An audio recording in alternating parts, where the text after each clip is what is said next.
Oke, kita lanjutkan lagi. Sebelumnya kita udah buat database dan juga relasi tabel.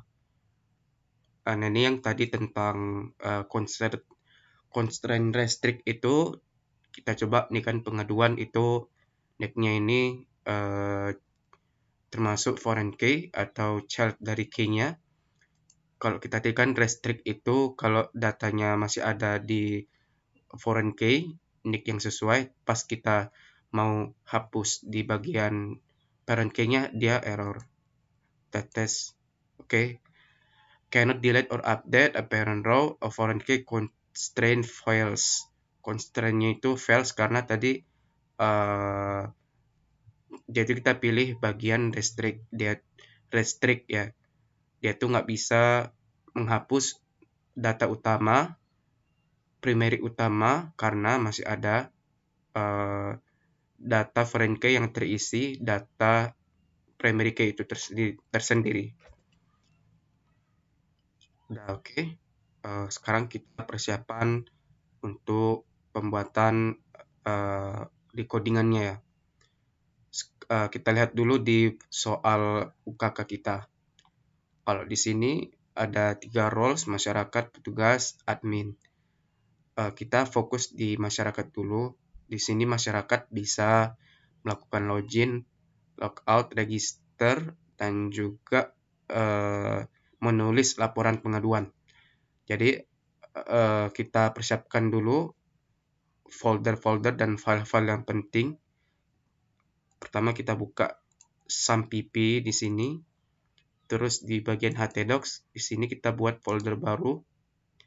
New folder namanya pengaduan garis masyarakat. Ini aja nggak apa-apa. Nah, kemudian kita kopikan template si Sindas admin. Di dalam Sindas admin ada folder Sindas 10. Kemudian ini di main filesnya ada vertikal dan horizontal. Ini beda tampilan. Kalau dia horizontal, kita cek dulu. Dia tampilan template-nya itu ke samping navbarnya. Ini kan termasuk yang kurang familiar aja kalau kita pakai untuk bagian admin. Jadi kita pakai yang vertikal. Ini vertikal di copy aja bagian asetnya doang ya. Aset kita copy, terus kita paste ke dalam htdocs pengaduan masyarakatnya tadi. Kita paste. Aset-asetnya kita paste. Selama kita menunggu, kita open folder dari text editor kita. Kita pilih tadi si pengaduan masyarakat yang ada di SAMPP tadi. SAMPP. Oke. Kita select folder. Nah, ini udah ada aset di dalam. Terus kita tadi mau di sini masyarakat bisa melakukan login, logout, register, menulis laporan pengaduan. Ini nanti kita buat halaman index, home, dan lain sebagainya, teknis-teknis nanti bagaimana kegiatan si masyarakat dalam menulis laporan pengaduan. Yang paling utama tuh kita coba buat new file di sini. Yang pertama itu kita koneksikan si database kita ke dalam PHP. Beberapa aja kita coba buat filenya register.php, kemudian login.php. Ini persiapan aja dulu untuk buat filenya, logout.php, terus nanti ada juga ke index.php. Oke, yang paling utama tuh itu kita ke koneksi .php dulu, kita sambungkan si database kita ke dalam sini. Biasa ya, kalau kawan-kawan udah tahu gimana buatnya lah kalau ke koneksi ini. Username root. Oke. Di sini server localhost. Kemudian passwordnya itu server dulu ya sebetulnya. Password dia kosong, kemudian database-nya itu pengaduan masyarakat. Sesuaikan nama database tadi yang kita buat yang ada di HPM admin kita. Ini nama database-nya ya. Kemudian kita coba langsung kita koneksikan. Kita sekali connect di dalam variabel koneksi. Pertama itu server, username, password, terakhir adalah database. Untuk ngecek error kita pakai ordai aja biar nggak terlalu capek kita buat if else lagi di bawah. Kita kasih parameter koneksi. Oke. Kita coba tes di sini, coba kita tes localhost. Ini port 8080 nggak usah diikuti. Pengaduan masyarakat koneksi PHP kosong berarti udah oke, bisa dipakai. Sekarang kita mau buat untuk registernya aja dulu. Di register kita ini kita buat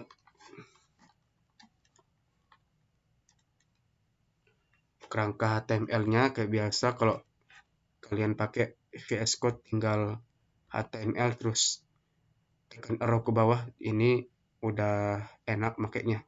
Tinggal enter, selesai. Kerangka HTML-nya itu udah ke generate sendiri. Tinggal kita masukkan beberapa aset CSS, JavaScript, dan lain sebagainya kemari. Oke, pertama di title ini kita buat registrasi akun masyarakat.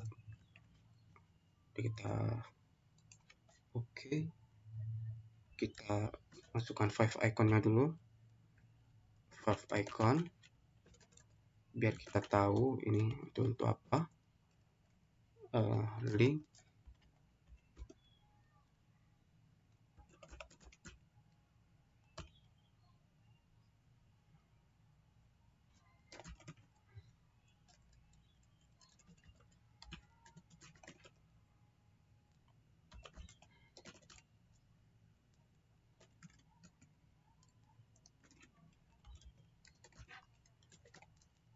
ini untuk iconnya, belum untuk CSS. 5 icon. Terus kita mau masukkan juga JavaScript loader bawaan dari si Zindesk admin. Link CSS.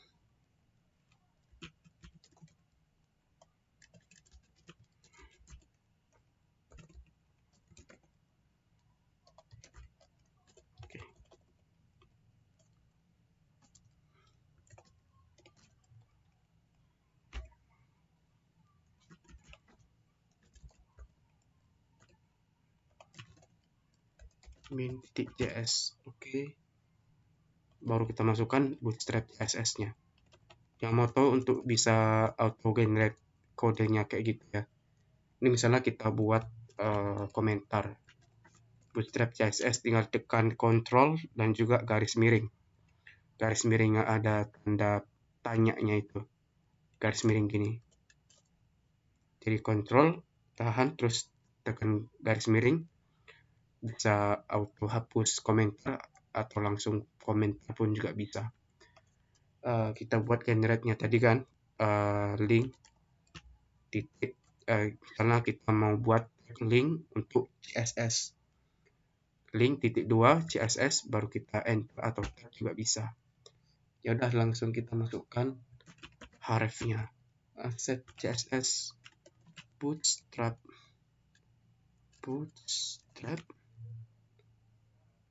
min.css. Kita masukkan untuk icon juga, icon CSS.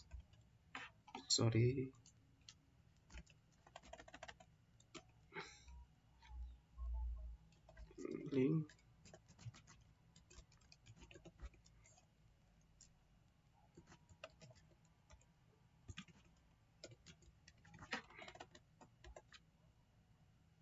kita masukkan juga app CSS dari si Zendesk admin.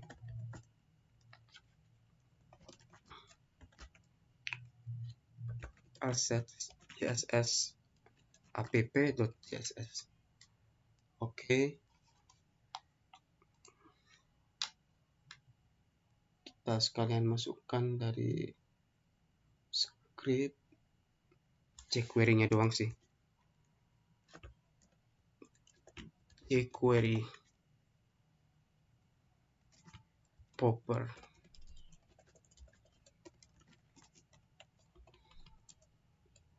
script src assets yes jQuery.min.js. Nah, sebetulnya yang paling penting itu ini Bootstrap sama si jQuery-nya. Tapi karena kita pakai si Zendesk admin tadi, makanya untuk beberapa hal juga perlu kita masukkan kayak icons, terus bawaan CSS dari mereka juga kita masukkan. Nah, kita coba buka dokumentasi Bootstrap. Ketikkan saja get Bootstrap di Google kan. Ini pilih aja yang paling atas, terus sebetulnya sekarang Bootstrap itu udah di versi 5. Tapi di Zendesk admin itu support versi 4.6. Ini masih ada versi 4.6. Ini luar biasa, banyak dokumentasi yang dapat kita explore, dapat kita cari-cari di sini. Nah, sebetulnya ada starter template, sebenarnya sama aja. Ini butuh link rel untuk CSS Bootstrap, butuh link rel untuk jQuery, dan juga ada popper. Tapi ini karena kita pakai Zendesk admin itu udah include semuanya yang ada di sini.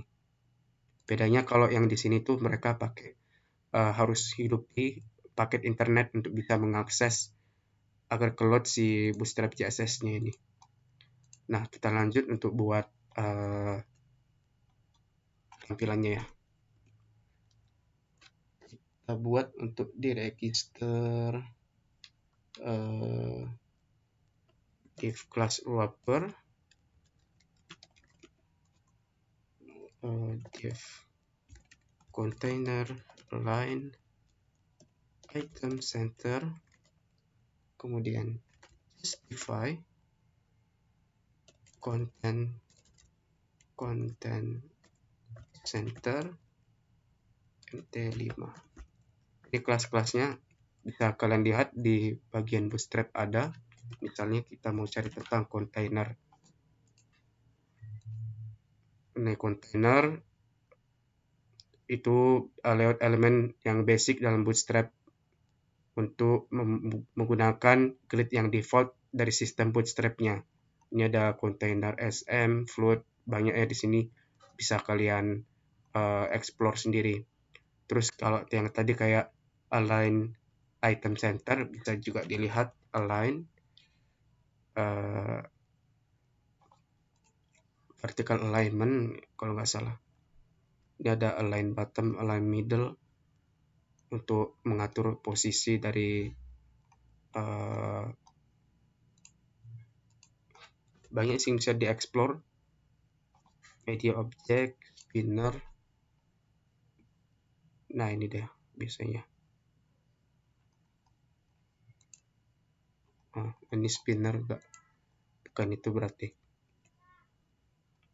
Pokoknya kalau mau cari tentang kelas-kelas yang ada di Bootstrap, tinggal di sini aja, justify content. Nih, kita tadi pakai justify content center. Kita mau ketengahin si div-nya ini tadi. Terus mt ini margin, bisa kalian lihat juga di sini margin. Margin itu batasnya margin itu sampai ke 5. Oke, bukan di sini berarti margin utilities grid system ya, di grid system. Di sini kalau kita lihat ada mana sih margin utilities, spacing, negative margin, spinner alignment, bukan margin. Nah, ini margin and padding, use margin and padding, spacing utilities to control, ada bisa di sini mungkin. Ini ya, ada margin top, margin bottom, MB, MT, ini berarti untuk bisa ngasih padding ini PXMD5. Jika kalian cari-cari aja di sini, kita lanjuti. Terus kita mau buat row, div class row untuk membuat kolom di Bootstrap. Call LG10, baru kita kasih margin auto. Baru ada yang namanya card juga di Bootstrap ya. Card. Sorry. Card. Ini ada card, tinggal kita copy aja pakai ini. Bisa di copy, tapi ini kita mau biar lebih bagus. Kita coding biasa aja, radius 15. Oke, div card header. Baru kemudian H3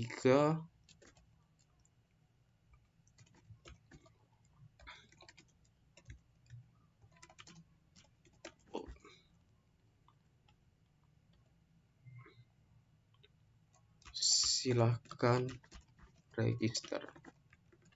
Kita lihat dulu di bagian register PHP. Register PHP. Nah, ini udah ke tengah nih ya.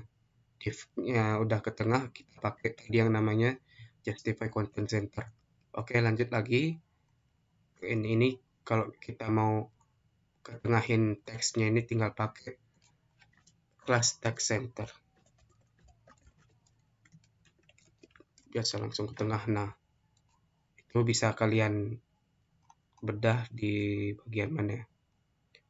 Ini kontainer, tapi sekarang udah banyak berubah ya kalau di bagian dokumentasinya, karena gak semuanya itu dibahas. Soalnya kayak margin aja gak semuanya dibahas di sini. MD5 segala macam, margin utilities, nesting, ya itu bisa kalian explore sendiri ya. Kita lanjutkan lagi. Setelah div card header, kita masuk ke bagian div card body. Terus kita kasih dia padding.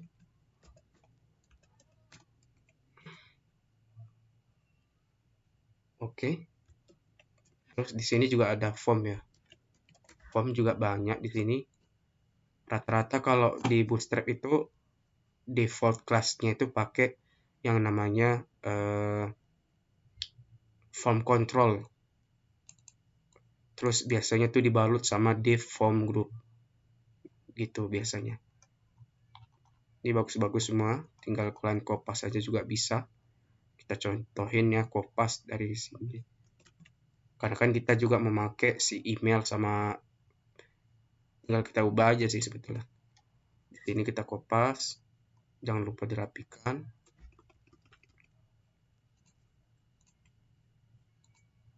Oke, yang dirapiin aja. Form group ini rapikan, email kita ubah jadi username misalnya. Username, password udah pas. For-nya ini kita hapus aja.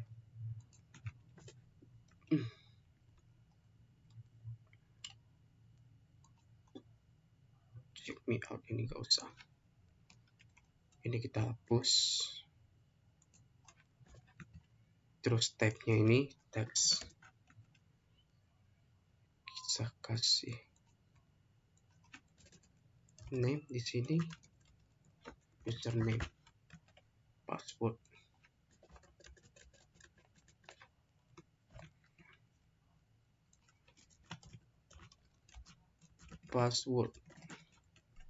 Kita tes dulu, kita lihat. Nah, bagus ya. Username, password, check me out, biar dia kayak ini. Sebetulnya ini untuk login, tapi ini kita nggak perlu pakai, hapus saja. Terus yang tadi kita perlu datanya itu, kalau di masyarakat, nick, nama, tinggal nick, nama, sama nomor telepon. Udah tinggal kita copy saja nih. Kita copy, kita paste, rapiin, nama lengkap, ya kan. Nicknya juga di atas, nick,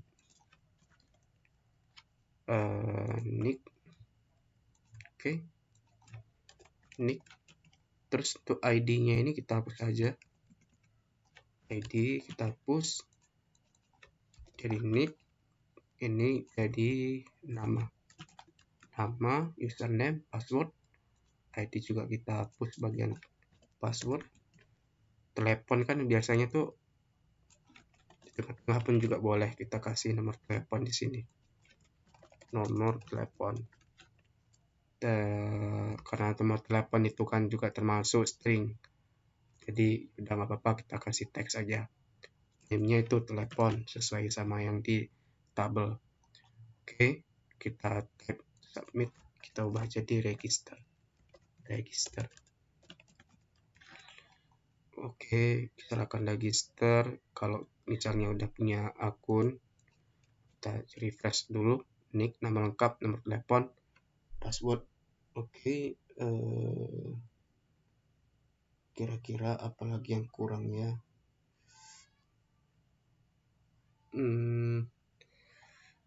Placeholder juga boleh kita pakai, misalnya masing-masing itu punya placeholder. Kita kasih contoh placeholder, contoh itu gimana, 2117 misalnya.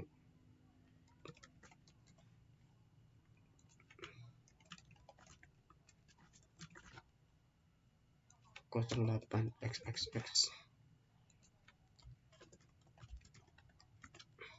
Username-nya itu tadi kita buat username-nya itu berapa ya?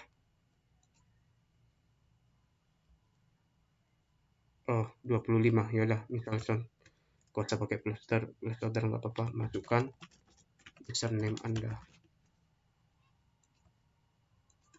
di password. Oke, salah apa ini? Masukkan password Anda. Oke, ini button register. Terus kalau misalnya si user udah ada akun, tinggal kita arahkan dia ke halaman login. Misal tadi ini bagian card body itu, kalau bisa kita agak pisahkan aja sama form, agak jauh sedikit. Terus kita kasih di sini div footer, card footer. Terus kita kasih bagian paragraf di sini, sudah punya akun,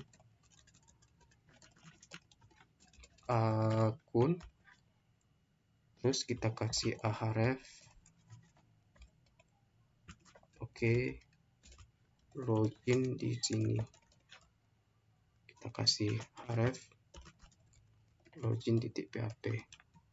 Nah, kita save ya, terus kita refresh browser.